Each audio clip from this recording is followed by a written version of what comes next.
হচ্ছে ecology. Ecology কী বলতো? Ecology হলো যে একটা জীব যখন, ধরো একটা জীব আছে, মানুষ, মানুষ হতে পারে বা কুকুর হতে পারে, এগুলোকে একটা জীব বলা হয়। ছাগল হতে পারে, গরু হতে পারে, এগুলোকে একটা জীব বলা হয়। একটা জীব যখন আরেকটি জীবের সাথে, যে মানুষ মানুষের সাথে, বা মানুষের সাথে গরুর, মানুষের সাথে কুকুরের, মানুষের সাথে ছাগলের, হ্যাঁ, বা মানুষের সাথে জলের, মানুষের সাথে বাতাসের, মানুষের সাথে একটা পুকুরের, মানুষের সাথে জমি জায়গা, এই যে সমস্ত কিছুর একটা আন্তঃ সম্পর্ক, হুম, পারস্পরিক পরিবেশের একটা জীবের সাথে জীবের, কিংবা পারস্পরিক পরিবেশে যা আছে সমস্ত কিছুর যে সাথে যে সম্পর্ক, এই সম্পর্ক স্থাপনকেই বলা হচ্ছে ইকোলজি। এই সম্পর্ককে বলা হচ্ছে ইকোলজি। বোঝা গেল কি দেখি? একটা জীব আরেকটা জীবের সাথে, মানুষ মানুষের সাথে, কিংবা মানুষ আরও পারিপার্শ্বিক পরিবেশের সাথে যা আছে ওই কিছুকে বলা হচ্ছে ইকোলজি। ইকোলজি পড়তে হলে তো আমাদেরকে তাহলে বিশেষ করে তাদের প্রাথমিক এককগুলোর ব্যাপারে জানতে হবে। যেমন অর্গানিজম, অর্গানিজম হচ্ছে যে জীব, যে মানুষ এক একটা জীব, কুকুর এক একটা জীব, হ্যাঁ। এই জীব যখন একটাকে বোঝানো হবে, হ্যাঁ, তখন একটাকে যখন বোঝানো হবে তখন হচ্ছে জীব। অনেকগুলো যখন মানুষ, অনেকগুলো মানুষ একসাথে হচ্ছে পপুলেশন। একটা হচ্ছে, এটা হচ্ছে মানুষের পপুলেশন। অনেকগুলো কুকুর আছে, অনেকগুলো কুকুর আছে একসাথে, এটা কুকুরটা হলো একটা একটা জীব। অনেকগুলো একসাথে কুকুর, তাহলে এটা কুকুরের পপুলেশন। ক্যাটের, বিড়াল আছে, বিড়ালের পপুলেশন। ডগ আছে, ডগের পপুলেশন। তারপরে হর্স, ঘোড়া আছে, ঘোড়ার পপুলেশন। একটা যখন ছিল তখন জীব বা অর্গানিজম, আর যখন বেশি হলো তখন পপুলেশন। এবার যখন এই যে মানুষের, কুকুরের, ডগের, ক্যাটের, হর্সের, এলিফ্যান্টের সমস্ত এই যে পপুলেশনগুলো একসাথে করে বলা হচ্ছে কমিউনিটি। এই কমিউনিটি, আর এই কমিউনিটির সাথে যখন যুক্ত হবে কি অ্যাবায়োটিক ফ্যাক্টর। অ্যাবায়োটিক মানে অজীবজ, বায়োটিক, অ্যাবায়োটিক মানে হচ্ছে অজীবজ, জীব নয়, জড়, বাতাস, জল, নল নল, খাল বিলা, মাটি, যখন এইসব জিনিসগুলো যখন যুক্ত হবে একসাথে তখন তাকে বলা হচ্ছে ইকোলজি, ইকোসিস্টেম, ইকোসিস্টেম। তখন তাকে কী বলা হবে? Ecosystem, ecosystem. তাহলে প্রথমে কী ছিল? জীব ছিল, অনেকগুলো জীব একসাথে কী হলো? পপুলেশন হলো। অনেকগুলো পপুলেশন একসাথে কী হলো? কমিউনিটি হলো। কমিউনিটির সাথে যখন অ্যাবায়োটিক ফ্যাক্টর, অজীবজ যেগুলো, বাতাস, জল, এইসব, মাটি যখন একসাথে যুক্ত হচ্ছে দিয়ে সম্পর্ক করছে। মাটির সাথে আমাদের সম্পর্ক কি? মাটি, মাটি না হলে আমরা কি থাকতে পারবো? মাটির তো প্রয়োজন, জলের প্রয়োজন, অক্সিজেনের প্রয়োজন, এগুলোর প্রয়োজন না, গাছপালার প্রয়োজন, আমাদের প্রত্যেক জীবনে এগুলোর প্রয়োজন। এগুলো যখন একসাথে হবে, অজীবজ জিনিসগুলো যখন একসাথে হবে তখন হবে ইকোসিস্টেম।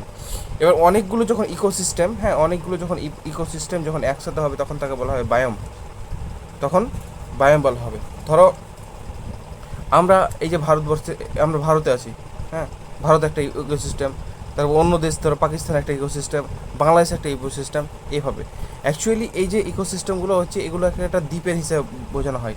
যে কোনো একটা জায়গাতে এখানে একটা মরুভূমি আছে, তোমার এখানে ধরো আর একটা কিছু আছে, এখানে আর একটা কিছু আছে, এখানে আর একটা কিছু আছে।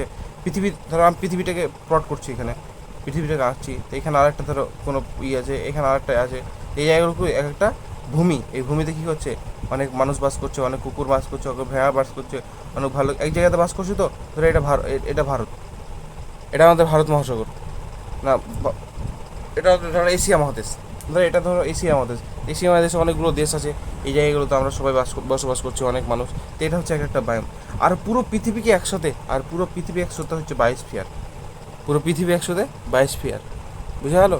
পুরো পৃথিবীকে যদি একসাথে করা হয় সেটা হচ্ছে বায়োস্ফিয়ার। এবার দেখো এক একটা গ্রাফ, এখানে একটা গ্রাফ এঁকেছি, হ্যাঁ। এদিকে হচ্ছে তাপমাত্রা, এদিকে হচ্ছে তাপমাত্রা, এদিকে হচ্ছে রেইন ফরেস্ট, মানে বৃষ্টির পরিমাপ। যে বৃষ্টি, এদিকে হচ্ছে বৃষ্টির পরিমাপ, রেইন ফরেস্ট, এদিকে হচ্ছে বৃষ্টির পরিমাপ, হ্যাঁ, এদিকে হচ্ছে বৃষ্টির পরিমাপ, বৃষ্টির পরিমাপ,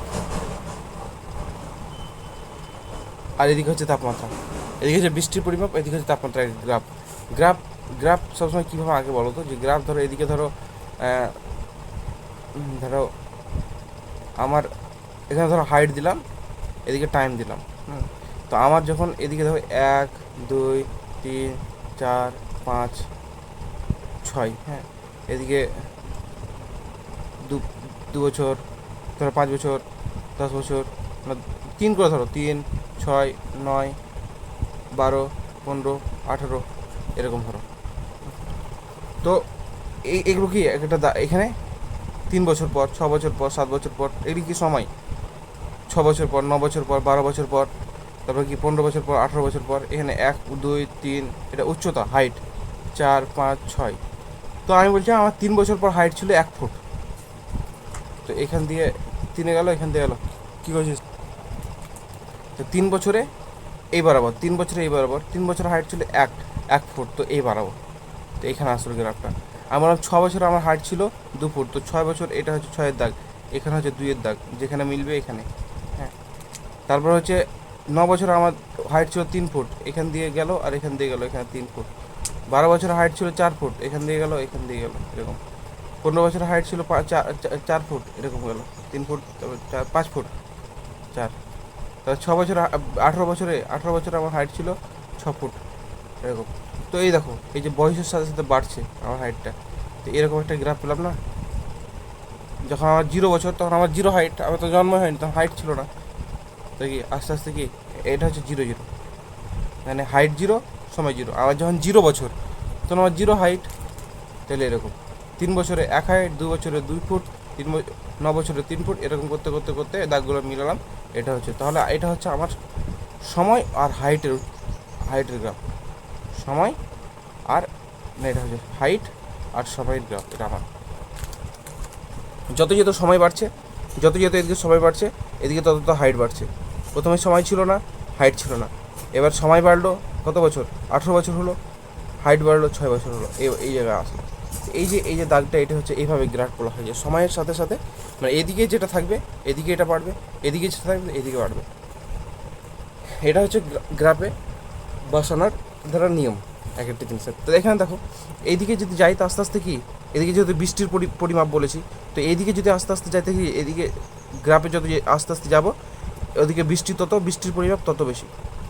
গ্রাফ কী বললাম, এদিকে যখন আমি যাচ্ছিলাম তখন কী ছিলাম, বয়স বাড়ছিল আস্তে আস্তে, এখানে বৃষ্টির পরিমাপ আস্তে আস্তে বাড়তে থাকবে। এদিকে কি আমার উচ্চতা বাড়ছিল, তো এদিকে আস্তে আস্তে তাপমাত্রা বাড়তে থাকবে। মানে ওপরের দিকে যদি কোনো কিছু থাকে, এখানে যদি কোনো কিছু থাকে, তাহলে কি উচ্চ তাপমাত্রায় আছে। তো তাপমাত্রা আস্তে আস্তে এখানে কম ছিল, 0 ছিল, 0 থেকে আস্তে আস্তে বাড়ছে, তাহলে কি বেশি তাপমাত্রা হয়েছে। যদি এই জায়গাতে কোনো যদি থাকে, হ্যাঁ, তো তাপমাত্রা তো মোটামুটি আছে, দেখো এই বরাবর আছে, তো তাপমাত্রা তো মোটামুটি আছে, বৃষ্টি বহুত বেশি, বৃষ্টির পরিমাণ বহুত বেশি এই জায়গাতে কোনো রকম থাকে। তো এখানে একটা কয়েকটা বায়ম পড়ালাম। বায়ম অনেকগুলো ইকোসিস্টেম মিলিয়ে একটা বায়ম তৈরি হয়। এখানে ধরো, এখানে একটা ইকোসিস্টেম আছে, এখানে একটা ইকোসিস্টেম আছে, এখানে একটা ইকোসিস্টেম আছে, এখানে একটা ইকোসিস্টেম আছে, সব ডিলে ইকোসিস্টেম দেখি হলো বায়োমস। আর পুরো এই পৃথিবীর যে এইটা, পুরো এই অনেকগুলো সব এই বায়োমসগুলো একসাথে কী হয়, বায়োস্ফিয়ার বললাম, বায়োস্ফিয়ার বললাম। তো এই জায়গাতে দেখো, এই জায়গাতে এই মরুভূমিটা দেখো, মরুভূমি এখানে বলছে, এই মরুভূমি কি না, বালুর দেশ, মরুভূমি হচ্ছে বালুর দেশ, এখানে বালু আর বালু।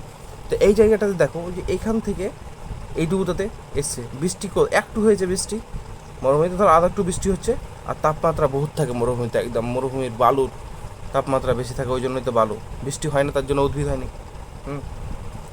বৃষ্টি হয় না আর তাপমাত্রা বহুত, গাছ মরে সব সাপাট, ওই জন্য বৃষ্টি হয় না। এতে তো অভিযোজন আছে কিছু। তো এখানে কি তাপমাত্রা বহুত আর কি বৃষ্টি কম, তাহলে এটা হচ্ছে মরুভূমি। এ হচ্ছে এখানটাতে আসো, একটু বৃষ্টি হয়েছে আর তাপমাত্রা অনেক বেশি, তাপমাত্রা বেশি, একটু বৃষ্টিও বেশি, তাপমাত্রাও বেশি, এটা হচ্ছে তৃণভূমি। এখানে হচ্ছে তৃণভূমি, মানে ছোটো ছোটো গাছপালাগুলো এই জায়গাতে হয়। এবার হচ্ছে এই জায়গাগুলোতে আসো, এখানে হচ্ছে এই জায়গাতে হচ্ছে নাতিশীতোষ্ণ অঞ্চল। দেখো বহুত বৃষ্টি, যেমন তাপ তেমন বৃষ্টি, এটা না না বহুত শীত, না বহুত বৃষ্টি, না বহুত গরম, না বহুত শীত, না বহুত গরম, না শীত না উষ্ণ, নাতিশীতোষ্ণ, না শীত না উষ্ণ, তো নাতিশীতোষ্ণ। এই জায়গাটা হচ্ছে নাতিশীতোষ্ণ অঞ্চল। বুঝা গেল? এটা হচ্ছে সরলবর্গীয় অঞ্চল। দেখো তাপমাত্রা একটু কম, নিচের দিকে আছে, নাতিশীতোষ্ণ নিচের দিকে তাপমাত্রা কম কিন্তু বৃষ্টির পরিমাণ বেশি, তাপমাত্রা কম কিন্তু বৃষ্টির পরিমাণ বেশি।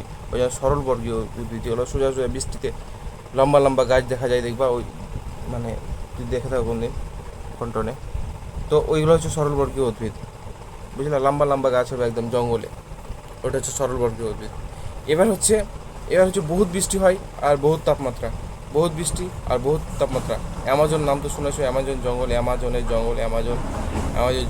এই অ্যামাজন জঙ্গল হচ্ছে ক্রান্তীয় অঞ্চলে, ওখানে বহুত বৃষ্টি হয় আর তাপমাত্রাও হয়তো মোটামুটি তাপমাত্রাও হয়।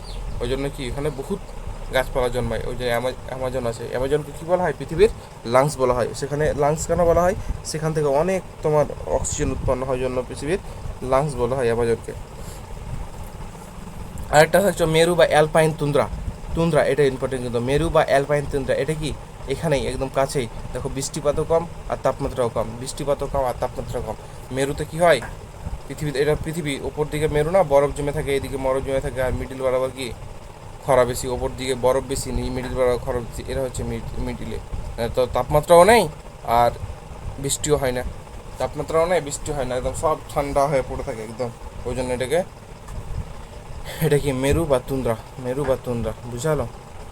এবার হচ্ছে যে এই যে তাপ প্রভাব কী কী আছে, যে মানে পৃথিবীতে জীবের ওপরে বা পৃথিবীর ওপরে এই বায়োমসের অর্থাৎ ইকোলজি এগুলো আছে না, এই স্তরগুলোর ওপরে মানে অজীবজ প্রভাব, অ্যাবায়োটিক প্রভাব কী কী, তাপমাত্রা কীভাবে প্রভাবিত করে, জল কীভাবে প্রভাবিত করে, আলো কীভাবে, তাপমাত্রা কীভাবে প্রভাবিত করে, জল কীভাবে প্রভাবিত করে, আলো কীভাবে প্রভাবিত করে, আর মাটির কতটা প্রয়োজন, এগুলো হচ্ছে জানার জন্য বড় মেলে প্যারাগ্রাফ লেখা থাকে বইগুলোতে, বাট অত কিছু দরকার হয় না, অত কিছু আসবে না।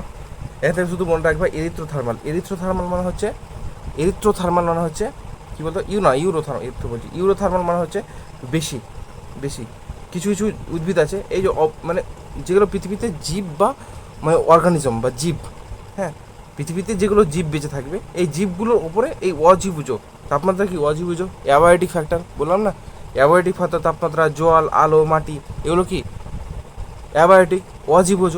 তো এই অজীবজ জিনিসগুলোর জীবের ওপরে কী প্রভাব ফেলবে, তো তাপমাত্রা যদি খুবই বেশি হয়, তাপমাত্রা খুব বেশি হলে কী হবে, কিছু কিছু প্রাণী এরা আছে এমন যারা বেশি তাপমাত্রাতেও বাঁচতে পারে, ওদেরকে ইউরিথার্মাল বলা হয়। বেশি তাপমাত্রাতে যারা বাঁচতে পারে থার্মাল বলা হয়, বেশি তাপমাত্রাতে যারা বাঁচতে পারে তাদের থার্মাল বলা হয়, বেশি তাপমাত্রাতে যারা বাঁচতে পারে তাদের থার্মাল বলা হয়। আর স্টেনো যারা কম, স্টেনো মানে হচ্ছে কম, যারা কম মাত্রাতে বেঁচে থাকতে পারে, তাপমাত্রায় বেঁচে থাকতে পারে, তাদেরকে স্টেনো বলা হয়। বায়োলজিক্যাল ক্লাসিফিকেশন আরেকটা জিনিস পড়বা, যেটা হচ্ছে তোমার মার্সি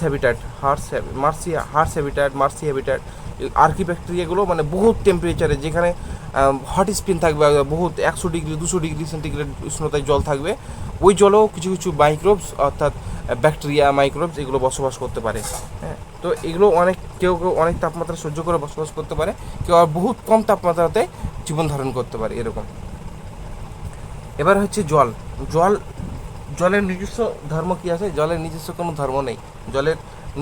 জলে যা মানে পরিমাণ মিশানো থাকে ওর ওপর নির্ভর করে যে জলে কতটা লবণ আছে, জলে কতটা অ্যাসিড আছে, জলে কতটা বেস আছে, ক্ষার আছে, এগুলোর ওপর জলের মানে বৈশিষ্ট্য নির্ধারণ করা হয়। এখানে জল এর ক্ষেত্রে হ্যালাইন বলা হয়েছে। হ্যালাইন মানে হচ্ছে তোমার লবণাক্ত, ইউরি হ্যালাইন মানে বেশি লবণাক্ততে কিছু মানে জীব বেঁচে থাকতে পারে। স্টেনো মানে হচ্ছে কম হ্যালাইন মানে হচ্ছে স্টেনো হ্যালাইন মানে হচ্ছে কম লবণাক্ততে কিছু জিনিস বেঁচে থাকতে পারে, এটা শুধু মনে রাখবা। আলোর কি দরকার, আলো থাকলে কি ফটোসিনথেসিস করতে পারবো, করতে পারবে। আর উদ্ভিদ যদি ফটোসিনথেসিস না করে, খাবার তৈরি না করে, উদ্ভিদ বেঁচে না থাকে, তাহলে আমরা পুষ্টি পাবো কোত্থেকে? সবই তো উদ্ভিদের থেকেই না, তাহলে পুষ্টি পাওয়া যাবে না। তাহলে আলোর প্রয়োজনীয়তা কি, ফটোসিনথেসিসের জন্য আলো সব থেকে বেশি প্রয়োজনীয়তা। তাহলে মেজর ইফেক্ট হচ্ছে ফার্স্ট এটা তাপমাত্রা, সেকেন্ড হচ্ছে জল। এই দুটো কোশ্চেন আছে, সব থেকে বেশি অজীবীয় প্রভাব কোনটিতে হয়, তো তাপমাত্রায়। তারপর হচ্ছে মাটির বিভিন্ন স্তরের মতো কাজ থাকে, হ্যাঁ, বিভিন্ন স্তরে কাজ আছে। জীবকে বেঁচে থাকতে হলে মাটির মানে গুরুত্ব অপরিসীম। এখানে গাছপালা মানুষ হয়, মানে গাছপালা বড় হয় এবং বিকাশ ঘটে গাছপালার, এবং কী হয় এরা মাটি থেকে কি নিউট্রিয়েন্ট শোষণ করে, নিউট্রিশন শোষণ করে, দেখি ওরা বেঁচে থাকে। অনেক রকমের এলিমেন্ট যেগুলো হচ্ছে মিনারেল নিউট্রিয়েন্টস সেগুলো কী করে মাটি থেকে শোষণ করে। আর কিছু অ্যানিম্যাল সমুদ্রের নিচের মাটিতে পাওয়া যায়, ওদের বেন্থিক অ্যানিম্যাল বলা হয়। এখান থেকে কোশ্চেনটা হয়, মানে এমনি তুলে দিয়ে দেয়, ওই জন্য বললাম আর কি, যে বেন্থিক অ্যানিম্যাল কাদের বলা হয়, সমুদ্রের নিচে যে মাটি থাকে সেই মাটি থেকে সৃষ্টি অ্যানিম্যালগুলোকে বেন্থিক অ্যানিম্যাল বলা হয়। তাহলে মাটির প্রয়োজনীয়তা হলো, তা আলোর প্রয়োজনীয়তা হলো, জলের প্রয়োজনীয়তা হলো। এবার একটা টপিক হলো নিচ কাকে বলে। একটা যখন কোনো জীব, হ্যাঁ, ধরো কোনো মানুষ যে একটা পরিবেশে একটা মানুষ আছে, তো মানুষটার উপরে পরিবেশের কী কী প্রভাব পড়ছে, যে মানুষটা থাকাতে পরিবেশের কী ক্ষতি হচ্ছে, কী উপকার হচ্ছে, মানুষটা মানে কী কী জিনিস ব্যবহার করছে, মানুষটা থেকে কে কী জিনিস ব্যবহার করছে, এবং সমস্ত কিছু নিয়ে যেটা তৈরি হয়, প্রভাবটা তৈরি হয়, তাকে বলা হচ্ছে নিচ। যেমন হচ্ছে একটা মানুষ কেমন কীভাবে অক্সিজেন গ্রহণ করছে, অক্সিজেন আসছে কোত্থেকে, তারপর সে কী খাচ্ছে, সে পরিবেশকে কী দিচ্ছে, কীভাবে জল ব্যবহার করছে, সমস্ত কিছু একসাথে, যে পরিবেশের ওপরে তার প্রভাব কী আছে, যে তার কীভাবে সে জীবন ধারণ করছে, সমস্ত কিছু একসাথে, যে তার ইকোলজিক্যাল সিস্টেমে তার রোল কী আছে, তার কাজ কী আছে, সে কীরকম সে কীরকম তাপমাত্রা সহ্য করতে পারছে, সে কীরকম জল খাচ্ছে, এই সমস্ত কিছু মানে ও যে ইকোসিস্টেমে থাকছে ওই কীরকম সহ্য করছে এবং কীরকম পরিবেশকে দিচ্ছে, এই সমস্ত কিছু হচ্ছে নিচের অন্তর্ভুক্ত। মানে এমনি যদি কোনো কাজে লেগে যায় কোনো এমসিকে, তাহলে বলে দিলাম এরকম থাকে নিচে। এবার হচ্ছে এই জিনিসটা হচ্ছে একটু ইম্পর্টেন্ট, যেটা হচ্ছে রেগুলেটর, কনফার্মার আর আংশিক রেগুলেটর, পার্সিয়াল রেগুলেটর বা আংশিক রেগুলেটর কনফার্মার, একটা রেগুলেটর, তারপর কনফার্মার আর আংশিক রেগুলেটর। রেগুলেটর কী হচ্ছে? রেগুলেটর হচ্ছে আমরা মানুষরা হচ্ছে রেগুলেটর কি, যে এদের বা হোমোস্ট্যাসিস বা হোমিওথার্মিক হচ্ছে রেগুলেটর বা হোমিওথার্মিক। এগুলো হচ্ছে মানুষের ম্যামালস, বার্ড, ম্যামালস কারা, যারা স্তন্যপায়ী, যারা স্তন পান করে, হ্যাঁ, যারা কি বাচ্চা প্রসব করে এবং স্তন পান করে, তা আর হচ্ছে বার্ডস মানে হচ্ছে পাখি, এরা যারা আছে তারা হচ্ছে রেগুলেটর। এদের কি রেগুলেটর হচ্ছে কি বলতো, যে কোনো পরিস্থিতি ওরা যেখানে চলে যাক তাপমাত্রা সেম থাকবে।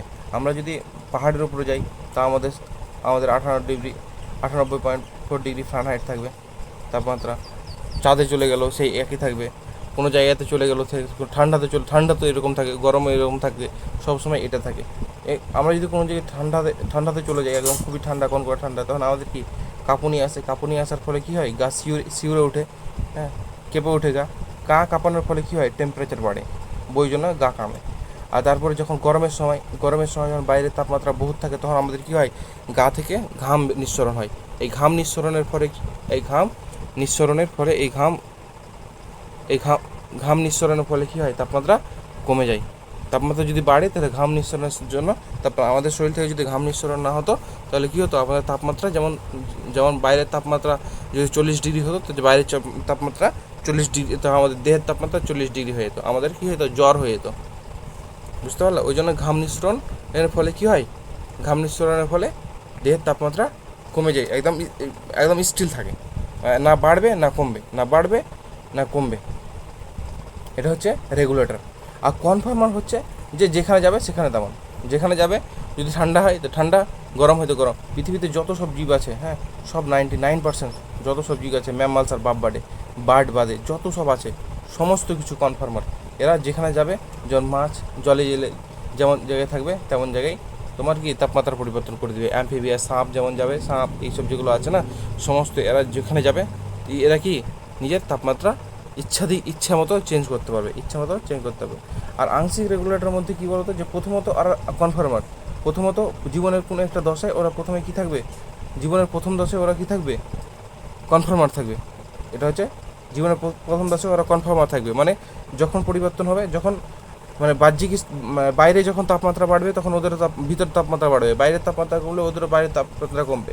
এই অভ্যন্তরীণ স্তর আর বহিস্থ স্তর, বাইরের কমলে ভিতরে কমবে। এ দেখো আস্তে আস্তে কী হচ্ছে, বাড়ছে, বাইরের বাড়ছে তো ভিতরে বাড়ছে, বাইরে বাড়ছে ভিতরে বাড়ছে, বাইরে বাড়ছে ভিতরে বাড়ছে, অভ্যন্তরীণ বাড়ছে, বাহ্যিক বাড়ছে, অভ্যন্তরীণ বাড়ছে, বাহ্যিক কমছে, অভ্যন্তরীণ কমছে, বাহ্যিক কমছে, অভ্যন্তরীণ করছে, বাহ্যিক কমছে, অভ্যন্তরীণ করছে। তাহলে কি একটা সময়ের পর এটা কি, তাহলে কনফার্মার, সময়ের সাথে সাথে চেঞ্জ হচ্ছে তো কনফার্মার।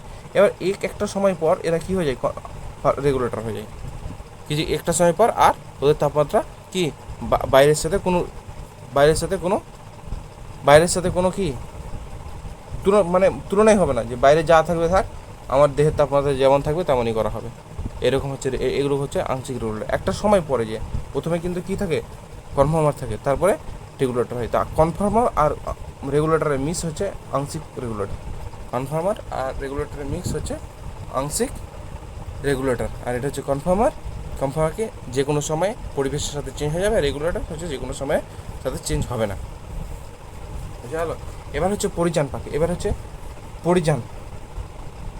একটা জিনিস মনে রাখতে হচ্ছে, পরিযান কাকে বলে বলো তো? পরিযান বা মিগ্রেশন। মিগ্রেশন হচ্ছে যে দেখা যায় যে অনেকগুলো মানে শীত বা গরম ওরা সহ্য করতে পারে না, কোনো পাখি বা মানুষ যদি শীত সহ্য করতে না পারে, ধরো ওই যে এখানে আমি বাড়িতে আছি, বেহুদ গরম লাগছে, তো আমি মেসে চলে গেলাম একদম যেখানে ঠান্ডা বেশি, এসি টেসি লাগা আছে, ওখানে চলে গেলাম।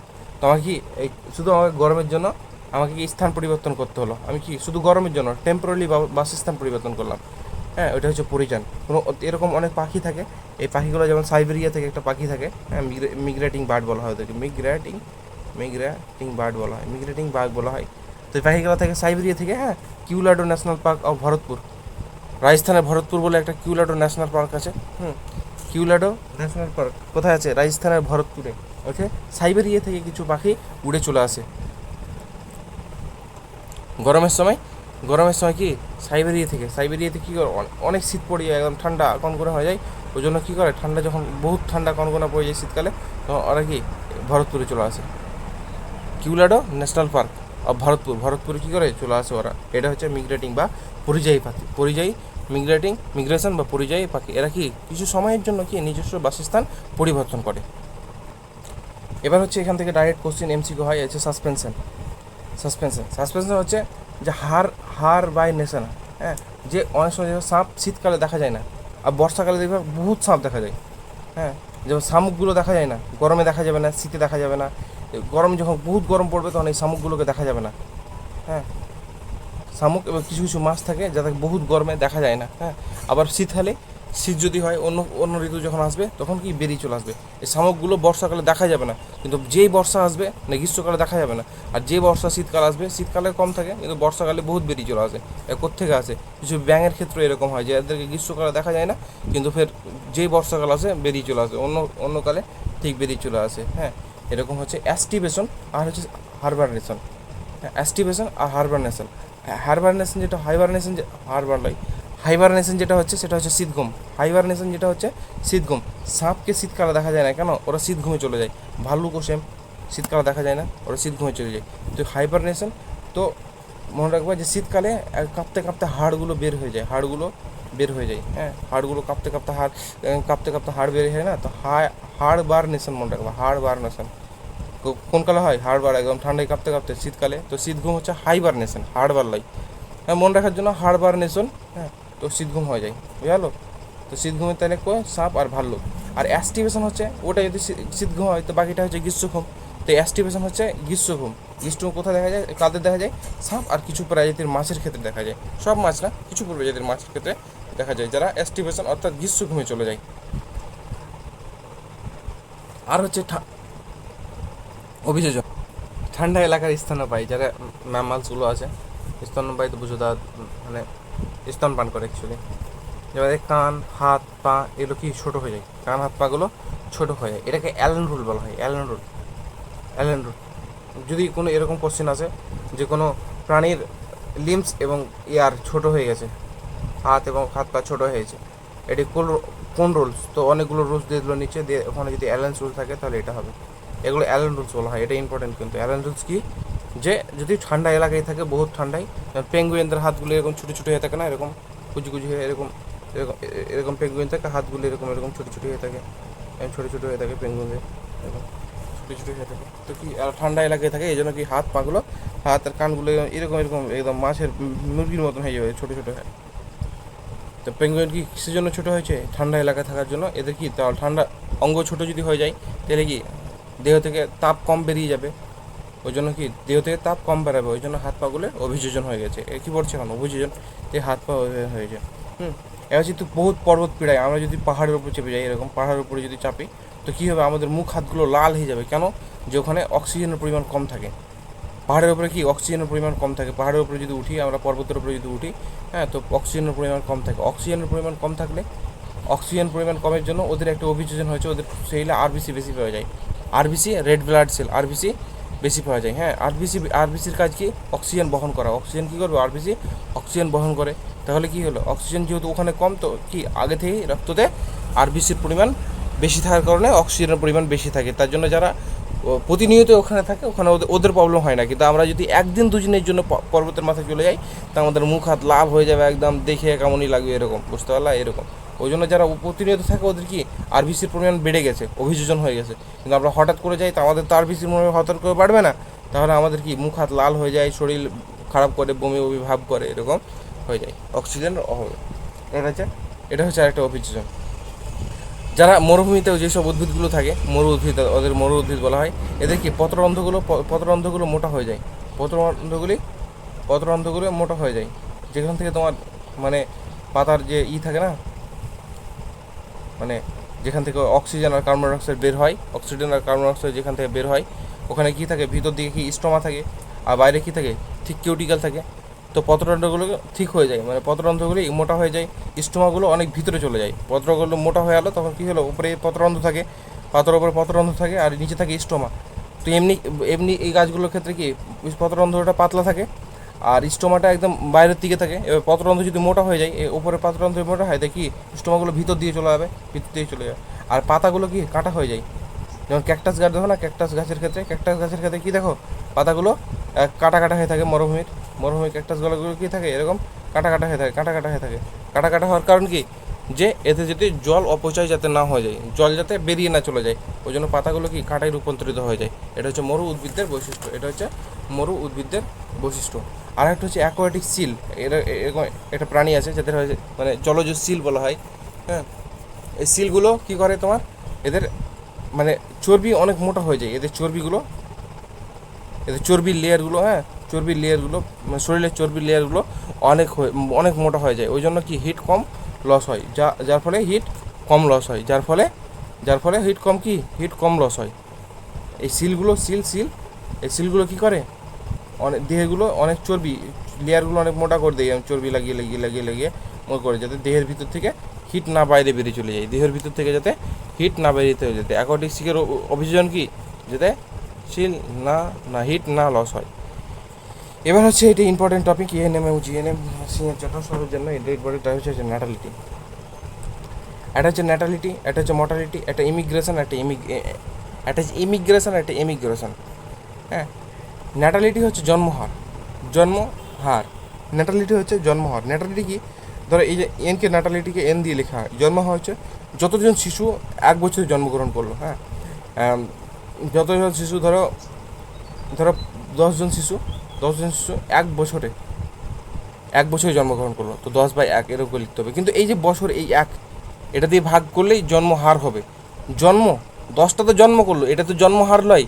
যখন আমি বছর দিয়ে ভাগ করবো তখন হবে, যখন আমি সময় দিয়ে, মাস দিয়ে, টাইম দিয়ে, ঘন্টা দিয়ে, যখন আমি সময় দিয়ে ভাগ করব তখন হবে জন্মহার বা ন্যাটালিটি। মানে একক সময়ে কোনো এক নির্দিষ্ট এলাকায়, একক সময়ে কোনো এক নির্দিষ্ট যত সংখ্যক নতুন প্রজাতির জন্ম হয় তাকে বলা হচ্ছে ন্যাটালিটি। একক সময়ে কী করবে, জন্মগ্রহণ করবে। মর্টালিটি একক সময়ে, এই যে একক সময়ে কিন্তু কতজন মৃত্যুবরণ করছে, কতজন মরছে, বোঝা গেলো, এটা হচ্ছে মর্টালিটি। ন্যাটালিটি হচ্ছে জন্মহার, মর্টালিটি হচ্ছে মৃত্যুহার। এম ফর মর্টা, এম ফর মৃত্যু, বোঝা গেলো। এটা হচ্ছে ইমিগ্রেশন। এবার হচ্ছে ইমিগ্রেশন হচ্ছে, দেখো এই মনে রাখা দেখো এখানে ডবল এম আছে, মানে বেশি, একটা এম বেশি চলে এসছে। তো বাইরে থেকে যখন আসে তখন হচ্ছে ইমিগ্রেশন। ধর ডবল এম, ডবল এম, বাইরে থেকে যখন আসে তখন হচ্ছে ইমিগ্রেশন। আর ইমিগ্রেশন হচ্ছে একটা এম কমে গেছে, দেখো এখানে একটা ইমিগ্রেশন, এটা কমে গেছে, তো এম চলে গেছে, ঠিক আছে। বাইরে থেকে যখন কোনো একটা জায়গা থেকে কোনো প্রাণী উড়ে অন্য জায়গায় চলে যায়, কোনো একটা প্রাণী একটা বছরে ধরো অন্য জায়গায় চলে গেছে, এই জায়গাতে, এই পপুলেশনে, এই কমিউনিটিতে, এই বাইমে আর নেই, এই জায়গা থেকে বেরিয়ে অন্য জায়গায় চলে গেছে, তাই এটা বলা হচ্ছে ইমিগ্রেশন। এটা কী বলা হয়, ইমিগ্রেশন। চলে যায়, এটা ইমিগ্রেশন। চলে আসে, বাইরে থেকে আসে, ওটা হচ্ছে ইমিগ্রেশন। মরে যায় একটা সময়ের তো মৃত্যু হার, আর জন্ম নেয় একটা সময়ের সাপেক্ষে, ওটা হচ্ছে জন্মহার। একক সময়ের সাপেক্ষে যতটা জন্ম নেয় জন্মহার, যতটা মরে মৃত্যুহার। বাইরে থেকে আসে ইমিগ্রেশন, বাইরে চলে যায় এমিগ্রেশন। তাহলে কী হচ্ছে, পপুলেশনের ক্ষেত্রে পজিটিভ বাড়বে কি, জনসংখ্যা যদি কোন 4টি পপুলার ডেন্সিটির প্রভাবের ফলে, কোন ফলে জনসংখ্যা বাড়ে যদি বলে, তো প্রথমে ন্যাটালিটি আর ইমিগ্রেশনে কী হবে, জনসংখ্যা বাড়বে, ডবল এম। ইমিগ্রেশনে কি এদের এটা বাইরে থেকে আসছে আর এদের জন্মগ্রহণ করছে, তো এরা কী করে জনসংখ্যা বাড়াবে, কোনো একটা পপুলেশনের জনসংখ্যা বাড়াবে, এরা কী করবে, মর্টালিটি কি মরে গেল তো কমে গেল, ইমিগ্রেশন অন্য জায়গায় চলে গেলো তো কমে গেল, তো এরা দুজন কী করবে, কমাবে, এরা দুজন বাড়াবে, বুঝা গেলো, কমাবে কি আর বাড়াবে কি, বুঝা গেলো, দুজন কমাবে আর দুজন বাড়াবে, তাহলে কমাবে কে আর একজন কমাবে আর একজন বাড়াবে।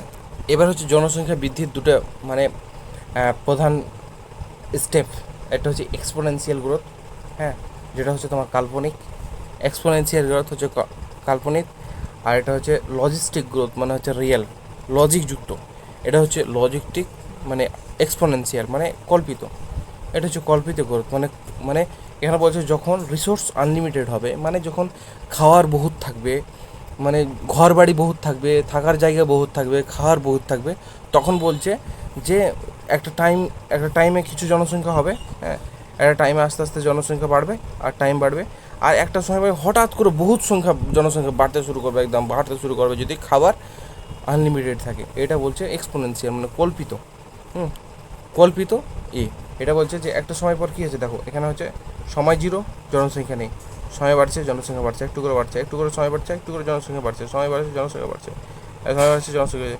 হঠাৎ করে একটা সময় অনেক জনসংখ্যা বেড়ে যাবে, বুঝতে পারছো, হঠাৎ করে একটা সময়ে এই যে একটা সময়ে দাঁড়াও, হঠাৎ করে একটা সময়ে অনেক জনসংখ্যা বেড়ে যাবে, এই হঠাৎ করে জনসংখ্যা বেড়ে যাওয়াটা হচ্ছে এক্সপোনেনশিয়াল গ্রোথ, এটা হচ্ছে এন, এদিকে জনসংখ্যা, এদিকে হচ্ছে টি, সময়টি, এটা হচ্ছে ফর্মুলা আছে একটা, ডিএন ইজিক্যাল টু ডিএন ডেরিভেটিভের ফর্মুলা, ডিএন ইজিক্যাল টু আর ইন্টু এন, আর হচ্ছে রেট ইন্টু জনসংখ্যার জন্মহার, এটা কি জনসংখ্যা বৃদ্ধির হার, এনটা হচ্ছে জনসংখ্যা যে বৃদ্ধি হচ্ছে ওটা জনসংখ্যা বৃদ্ধি, এটা এন, আর আরটা হচ্ছে রেট, কোন রেটে হচ্ছে এটা মনে রাখবা। এর আর একটা ফর্মুলা হচ্ছে যে টি সময় পরে জনসংখ্যা, হ্যাঁ ধরো 1 বছর পর, টি সময় পরে 1 বছর আগের জনসংখ্যা যেটা ছিল, হচ্ছে লগারিদমের বেস ভূমি, লগ হয় না, লগের এখানে বেস থাকে, লগের বেস এটা হচ্ছে ভূমি, আর হচ্ছে ফের রেট, আর টি হচ্ছে সময়, এই যে এনটি হচ্ছে টি সময় পরে জনসংখ্যা,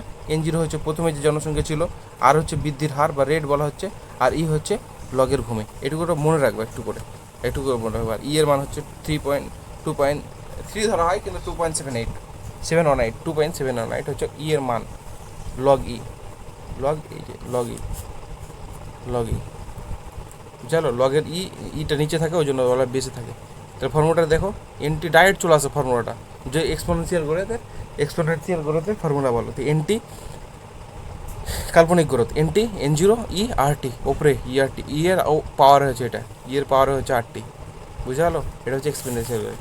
এবার লজিস্টিক বা রিয়েল গ্রোথ যখন বলছে, যখন রিসোর্স লিমিটেড থাকে, আর এমন তো নয় যে একদম বহুত খাবার পৃথিবীতে নয়, খাবার তৈরির জন্য মানুষকে পরিশ্রম করতে হয়, সবকে পরিশ্রম করতে হয়, সবের জন্য খাবার কখনো আনলিমিটেড খুব কম সংখ্যায় থাকে, একটা নির্দিষ্ট সময়ের জন্য আনলিমিটেড থাকে খাবার, তারপর প্রথমে কী হবে, প্রথমে আস্তে আস্তে কম থাকবে, এরকম বাড়বে, হঠাৎ বাড়বে, একটা সময় পর মানে থেমে যাবে, আর জনসংখ্যা বাড়বে না, কারণ রিসোর্সেস কমে যাবে, তো রিসোর্সেস মানে খাবারের উৎস, থাকার উৎসগুলো যখন কমে যাবে, খাওয়ার উৎস কমে যাবে, তাহলে একটা সময় যে কী হবে, জনসংখ্যা এটা স্টেবল হয়ে যাবে, মানে না বাড়বে না কমবে, এদিকে যদি বাড়ে, ওপর দিকে যদি যায় তাহলে কী হবে, এনের মান বাড়ছে মানে জনসংখ্যা বাড়ছে, নিচের দিকে যদি আসে তাহলে কী হচ্ছে, এনের মান করছে মানে জনসংখ্যা করছে, আর এদিকে কী বাড়ছে মানে টাইম, বুঝতে পারছো, এদিকে বাড়ছে মানে টাইম বাড়ছে, এদিকে বাড়ছে মানে জনসংখ্যা বাড়ছে, তো প্রথমে কী হয়েছিল, জনসংখ্যা বাড়ছিল, তারপর শুধু টাইম বাড়ছে আর জনসংখ্যা বাড়ে না, বুঝা হলো, এটার ফর্মুলা দেখো, আগেরটার ক্ষেত্রে সেম, ডিএন আর ডিটি, আর এইটুকুটা সেমই ছিল, এক্সপোনেনশিয়াল এইটুকুটা সেম ছিল, এটা হচ্ছে K minus N by K, N হচ্ছে তো সেই জনসংখ্যা, বৃদ্ধি, আর এখানে কে হচ্ছে বহন ক্ষমতা, যে তার ওখানে থাকার ক্যাপাসিটি কতটা আছে, ধরো একটা মেস আছে, তো মেসে ধরো 6টা ঘর আছে, এরকম 6টা ঘর আছে, তো প্রতিটাতে কত 2টা করে বেড আসবে, তো টোটাল কত 12টা বেড আসবে, তো এই কেটা হচ্ছে বহন ক্ষমতা, তো এর বহন ক্ষমতা কত 12, তো ওখানে হচ্ছে 12 বসবে, এরকম যে কতগুলো ক্ষমতা ওর বহন করার ক্ষমতা, এটা কেয়ারিং ক্যাপাসিটি বা বহন ক্ষমতা বা থাকার ক্ষমতা কতটা আছে, তো আগের ফর্মুলাটুকু সেম, এক্সপোনেনশিয়ালের মতো এইটুকুটা যুক্ত হলো, আর এক্সপোনেনশিয়াল দুটো ফর্মুলা ছিল, একটা DN by DT equal to কি আর এন ছিল, এখানে শেষ ছিল, আর আরেকটা ছিল কি N T, N T equal to N0 ERT, এটা কি এক্সপোনেনশিয়াল করে। আর লজিস্টিক গ্রোথের ক্ষেত্রে কী হচ্ছে, ক্যারিং ক্যাপাসিটি যুক্ত হয়ে যাবে K-N/K, ক্যারিং ক্যাপাসিটি বা বহন ক্ষমতা যুক্ত হয়ে যাবে। বুঝা গেলো? বাপরে গরমে যান চলে না। মিথজীবী হচ্ছে মিথজীবিতা। মিথজীবিতা কী বলতো, যখন দুটি জীব পাশাপাশি থাকবে তখন তারা একে অপরের সহচার্যে এমনভাবে বসবাস করবে যাতে দুজনের উপকার হবে। এক নম্বর জীব এটা, 2 নম্বর জীব এটা, তো এদের দুজনের উপকার হবে। দুজনের উপকারকে আমি প্লাস দিয়ে দেখাচ্ছি, উপকারকে আমি প্লাস দিয়ে বুঝাচ্ছি। তো এতে কি দুজনের উপকার হবে, এরও উপকার হবে, এরও উপকার হবে। তো এটা হচ্ছে মিথজীবিতা। যেমন ছত্রাক আর শৈবাল, হ্যাঁ, এরা যখন অ্যাসোসিয়েশন হয়ে একসাথে যুক্ত থাকে লাইকেনের মধ্যে, এদেরকে লাইকেন বলা হয়। শৈবাল আর ছত্রাককে একসাথে কী বলা হয়, লাইকেন বলা হয়। তো একে অপরের সাথে যদি থাকে তখন একে অপর কী করে পুষ্টি প্রদান করে। তো ছত্রাক ফাঙ্গি আর অ্যালগির মধ্যে, ফাঙ্গি আর উদ্ভিদের মধ্যে হচ্ছে মাইকোরাইজা। কী হচ্ছে, মাইকোরাইজা। ফাঙ্গি আর উদ্ভিদের হচ্ছে মাইকোরাইজা। ছত্রাক কী করবে, মাটি থেকে পুষ্টি শোষণ করবে, নিউট্রিশন শোষণ করবে ছত্রাক মাটি থেকে, আর উদ্ভিদকে দিবে। উদ্ভিদ কী করবে, তাকে থাকতে দিবে। তাই কী হলো, উদ্ভিদ কী করছে, ছত্রাককে থাকতে দিচ্ছে, ছত্রাকের উপকার হচ্ছে। আর ছত্রাক উদ্ভিদকে কী দিচ্ছে, তোমার মাটি থেকে কী হচ্ছে, খাবার শোষণ করে দিচ্ছে, মাটি থেকে খাবার পুষ্টি শোষণ করে দিচ্ছে। উদ্ভিদ আর প্রাণীর ক্ষেত্রে এমন দেখা যায়, উদ্ভিদের প্রতি আমরা শাকসবজি পাই, আমরা কী করি, গাছ ফাছ লাগাই।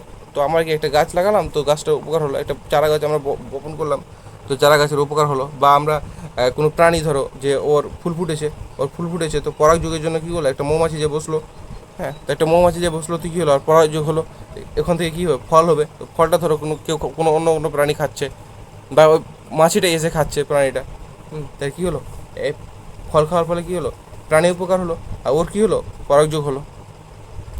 পরাগযোগ। এখানে কি দুজনের উপকার হচ্ছে, এটা হচ্ছে মিথজীবিতা। যখন দুজনের উপকার হবে, দুটোই জনের উপকার হবে, তখন হচ্ছে মিথজীবিতা। শিকারি, প্রিডেটার। হরিণ একটা বাঘকে খেয়ে এলো, ভুল বললাম, বাঘ একটা হরিণকে খেয়ে এলো, হরিণকে কে শিকার করলো, বাঘ শিকার করলো। তো কি এখানে বাঘের লাভ হলো, একজনের, আর হরিণে কি মরে আলোর ক্ষতি হলো। তো একজনের লাভ হবে, একজনের ক্ষতি হবে। প্রথম জনের লাভ হবে, একজনের ক্ষতি হবে। একজন যে শিকার ধরবে তার লাভ হবে, আরেকজনের ক্ষতি হবে। এটা হচ্ছে প্রিডেটার। ক্যাকটাস, অস্ট্রেলিয়াতে একদম মানে হাজার হাজার হেক্টর জমি ধরে কী হয়েছে, ক্যাকটাস জন্মে গেছিলো। অস্ট্রেলিয়াতে হাজার হাজার জমি ধরে ক্যাকটাস গাছ জন্মে গেছিলো। তো এই ক্যাকটাস গাছগুলো যদি জন্মে গেছে, তো ওদের কি চাষবাসের জন্য জমির অভাব পড়ছে। তখন কী করলো, এই যে ক্যাকটাসকে খেতে পারবে, এমন মথ, ছোটো ছোটো পতঙ্গ আর্থ্রোপোডার মথ এনে ওদের ছেড়ে দিল। তো কিছুদিন পর কী করলো, এটাকে ক্যাকটাস গাছগুলোকে খেয়ে শেষ করে দিল। তাহলে কি এ হচ্ছে শিকারি, মথ হচ্ছে কার, ক্যাকটাসের শিকারি। বুঝা গেল? তো এইভাবে শিকার করে। তো কী হচ্ছে, এখানে ক্যাকটাসের ক্ষতি হলো, আর মথ কি খেতে পেলো। তো একজনের উপকার, একজনের লাভ, একজনের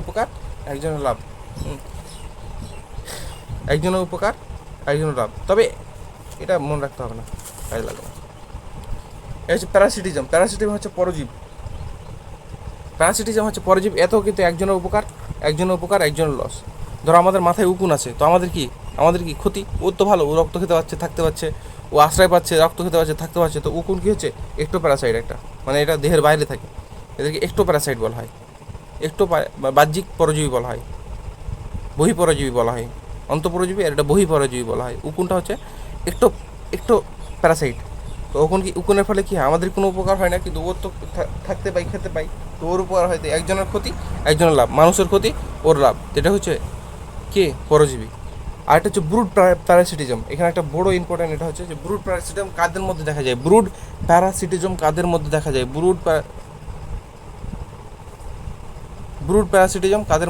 এটা হচ্ছে কোয়েল আর কাকের মধ্যে। হ্যাঁ, বড় চোখের কোকিল রে কাকের বাসায় ডিম পাড়ে, কা জানে না রে কাক জানে না, আছে না। এই কোয়েল কি করে, কাকের বাসায় ডিম পাড়ে। কোয়েল কি করে, কাকের বাসায় ডিম পাড়ে, কাক জানেই না যে ডিম পেড়েছে।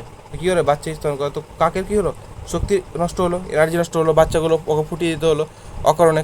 বাচ্চাগুলো কার ছিল, কোয়েলের। তো ডিম ছিল কোয়েলের, উপকার করলো কে, কাকে। কষ্ট করলো কে, কাকে। তো একজনের কি উপকার হলো, ওর ক্ষতি হলো, ওর নষ্ট হলো, ওর শক্তি নষ্ট হলো, খাবার এনে দিতে হলো। তো বুঝতে পারলো না যে এটা আছে, কোয়েল আছে। বুঝলো? তো এটাকে ব্রুড প্যারাসিটিজম বলা হয়। বলা হয়। কম্পিটিশনে কেউ যদি কম্পিটিশন করে কোনো খাবারের জন্য, মারামারি করে, তো কী হলো, দুজনেরই ক্ষতি হবে না, দুজন লড়ালড়ি করবে খাবারের জন্য, তো ও কাঁদবে। কেউ যদি মারামারি করে কোনো কিছুর জন্য, একজনই ক্ষতি হয়, দুজনে ওর হাত পা ভাঙবে, ওর হাত ভাঙবে, ওর পা ভাঙবে, তো ক্ষতি তো দুজনের হবে। তো কম্পিটিশন যখন হবে তখন ক্ষতি দুজনের হবে। যেমন একটা উদাহরণ আছে, সাউথ আফ্রিকাতে দেখা গিয়েছিল, সাউথ আমেরিকা এই যে ফ্লামিন গোজ নামে একটা ছিল, ফ্লামিন গোজ নামে এই ধরনের ছোটো ছোটো মানে একটা দ্বীপ ছিল, মানে তোমার কী বলবো, লেক ছিল, হ্রদ একটা হ্রদ ছিল, ওখানে ফ্লামিন গোজ নামে একটা ছিল, প্রাণী ছিল। আর ফিশ তো বুঝতে পারছো, মাছ। এই দুটো মাছ ছিল, এই দুজন কী হতো, জু প্ল্যান্ট, ছোটো ছোটো পোকামাকড়গুলো থাকে না জলতে, ছোটো ছোটো পোকামাকড়গুলো থাকে, ওই ছোটো ছোটো পোকামাকড়গুলো খাওয়ার জন্য এর দুজনে কম্পিটিশন হতো, দুজনে কম্পিটিশন করতো। জু প্ল্যান্টের আলাদাই থাকতো, ওরা দুজন মারপিট করে মরে যেত। তো এর ফলে কী হতো, দুজনের ক্ষতি হতো। এটা হচ্ছে কম্পিটিশনের ফলে দুজনের ক্ষতি হয়, এটা মনে রাখা। এই দুটো বেশি কাজে লাগে, যে কম্পিটিশনের ফলে দুজনের ক্ষতি লাগে। এটা হচ্ছে কমন সিলিজম হচ্ছে যে একজনের উপকার হবে, একজন কিছু জানেই না, ওর কোনো না ক্ষতি হবে না উপকার হবে, একজনের না ক্ষতি হবে না উপকার হবে, কিন্তু একজনের ক্ষতি হবে না উপকার হবে, আর একজনের উপকার হবে, এর বলা হয় কমন সিলিজম। একে কী বলা হয়, কমন সিলিজম। একজনের ক্ষতি হবে আর একজনের না ক্ষতি হবে না উপকার হবে, একজনের ক্ষতি হবে না ভুল বললাম, একজনের উপকার হবে, হ্যাঁ, আর একজনের, এটা গুণ চিহ্ন, হ্যাঁ, গুণ চিহ্নটা বোঝাচ্ছি দিয়ে, যে না উপকার হবে না ক্ষতি হবে, কিন্তু একজনের উপকার হবে, এটা হচ্ছে কমন সিলিজম। যদি একজনের উপকার হয় আর একজনের কিছুই না হয়, না উপকার না ক্ষতি, তো এটা হচ্ছে কমন সিলিজম। যেমন আম গাছে দেখবা অন্য রকমের কিছু কিছু পাতা বেরিয়ে যায়, একদম অন্য গাছের মতন কেমনই একটা পাতা বেরোয়, ওটাকে অর্কিড বলা হয়, হ্যাঁ। তো পাতাগুলো বেরিয়ে যায়, তো এই পাতগুলো আম গাছে বেরোয়, তো আম গাছের কোনো ক্ষতি নাই, কিন্তু ওর কি, ও কী হচ্ছে, জীবন ধারণ করতে পারছে, আম গাছের কোনো ক্ষতি হবে না, কিন্তু ওর কি জীবন ধারণ করছে। বার্নাকল নামে এক ধরনের সমুদ্রের প্রাণী আছে, বার্নাকল নামে একজন সমুদ্রের প্রাণী আছে, যারা কী করে, তিমি মাছের দেহে বসবাস করে, যা তিমি মাছের দেহের উপরে বার্নাকল নামে একটা প্রাণী আছে, কেল নামে একটা প্রাণী আছে, যারা তিমিতে বসবাস করে। তো এই কি, তিমির কোনো ক্ষতি হয় না, কিন্তু ওর কি থাকতে পারছে, আশ্রয় পাচ্ছে। তিমির কি কোনো ক্ষতি হচ্ছে, তিমির কোনো ক্ষতি হয় না, কিন্তু ওরা থাকতে পারছে, আশ্রয় পাচ্ছে। গরু আর বকের মধ্যে দেখেছো, হয়তো লক্ষ্য করলে দেখেছো কোনো দিন, যে গরু আর বকের মধ্যে যখন গরু চলে মাঠে যখন গরু চলে, তো ঘাস খায়, তো ঘাসের ভিতরে কি পোকামাকড়গুলো, ফড়িং ছোটো ব্যাঙগুলো কী করে, হেঁটে ফেটে বেড়ায়, মানে থাকে। গরু যখন ঘাস খেতে যাবে, তখন পায়ের হাঁটার জন্য, চলাফেরার জন্য কী হয়, পোকামাকড়গুলো লাফিয়ে বেড়ায়, ওই জন্য গরু ঘাস খায়, আর ওর পাশাপাশি বকগুলো ঘুরে, যে ও হাঁটবে, তাহলে পাশাপাশি টতঙ্গগুলো আছে, ওগুলো উড়ে বেরিয়ে আসবে, তো তখন কি ওরা ধরে ধরে খাবে। একে তো এমনি যদি বক যদি হেঁটে যায়, তো কতটুকু হাঁটবে আর কত খুঁজবে, কিন্তু গরু যখন হাঁটবে, তখন কী হয়, ওখান থেকে পোকামাকড়গুলো যেগুলো আছে, ওগুলো বেরিয়ে আসে, লাফিয়ে টাফিয়ে ফড়িংগুলো লাফিয়ে টাফিয়ে বেড়ায়, তখন ওই বকগুলো দেখতে পায়, হ্যাঁ। তো এতে গোবক প্রক্রিয়া এটাকে বলা হয়, বুঝালো। গরু আর বকের মধ্যে এটা কি কমন সিলিজম। তো এখানে কি গরু কি কোনো উপকার আছে, কিন্তু গরুর তো কোনো উপকার নেই, ও আপনার হাঁটছে, ঘাস খাচ্ছে আলাদা। আর বক কি, ও হাঁটার ফলে পোকামাকড়গুলো বেরিয়ে আসছে, খেতে পাচ্ছে, তো এটা বকের কি উপকার, গরুর কিছুই নাই। সি অ্যানিমি নামে এই আছে, মানে একটা প্রাণী আছে, সি অ্যানিমি নামে একটা প্রাণী আছে। এই প্রাণীগুলো কি হয়, ক্লাউন ফিশ বলা আছে একটা সমুদ্রের মাছ, তো ক্লাউন ফিশের তোমার এরকম কোর্সিকা থাকে, বিষাক্ত কোর্সিকা থাকে, এরকম কোর্সিকা থাকে, এরকম কোর্সিকা থাকে ক্লাউন ফিশে। তো এই সি অ্যানিমিগুলো এদের মধ্যে ঢুকে যায়, এর ফলে কি হয়, ক্লাউন ফিশের তো কোনো ক্ষতি হয় না, কিন্তু এরা কি বাঁচতে পারে, এরা প্রেডেটরের হাত থেকে বেঁচে যেতে পারে। তো একজনের কি, এর কোনো উপকার হয় না, এ থাকতে পায়, ক্লাউন ফিশ থাকতে পায়, আর সি অ্যানিমি থাকতে পায়, আর ক্লাউন ফিশের কোনো উপকার হয় না। যেটা হচ্ছে কমন সিলিজম। আরেকটা হচ্ছে অ্যামেন সিলিজম, অ্যামেন সিলিজম হচ্ছে কী দেখা তো, যে আমি ধরো হেঁটে যাচ্ছি, হাঁটতে হাঁটতে পায়ের নিচে একটা পিঁপড়ে পড়ে আলো, তো পিঁপড়েটা কি মরে আলো, আমার কি কোনো উপকার হলো, আমার তো কোনো উপকার হলো না, কিন্তু পিঁপড়েটা মরে আলো, তো কী হলো, অ্যামেন সিলিজম, যে আমার তো কোনো উপকার হলো না, বরঞ্চ পিঁপড়েটা মরে আলো, ওর নিজের ক্ষতি হয়ে আলো, এটা হচ্ছে অ্যামেন সিলিজম। তো এরকম অনেক জিনিস আছে, যেগুলো একটা প্রাণীর তো কোনো উপকার হয় না, অন্যরা আরও ক্ষতি হয়ে যায়। তো ওটা কি হচ্ছে কেমন সিলিজম। মিথজীবীর ক্ষেত্রে এবার দেখো, মিথজীবীর ক্ষেত্রে দুজনের উপকার, এরও উপকার। মিথজীবীর ক্ষেত্রে দুজনের উপকার। প্রতিযোগিতা অর্থাৎ কম্পিটিশনের ক্ষেত্রে দুজনের ক্ষতি, কম্পিটিশনের ক্ষেত্রে দুজনের ক্ষতি, মারামারি করবে, দুজনই মরবে। শিকারের ক্ষেত্রে যে শিকার ধরলো তার উপকার, খেতে পেলো, আর যাকে ধরলো সে তো শেষ, টপকে গেল। পরজীবিতার ক্ষেত্রে কি একজনের উপকার, একজনের উপকার, যা উকুনের উপকার, মানুষের ক্ষতি। অ্যামেন সিলিজমের জন্য আমি হেঁটে গেলাম তো মরে গেলো, অ্যামেন সিলিজম এটা, আমি হেঁটে গেলাম ও মরে গেলো, আমার তো কোনো উপকার হলো না, ওর ক্ষতি হয়ে গেলো, ওর কী হলো, ওর ক্ষতি হয়ে গেলো। এটা অ্যামেনসিলিজম।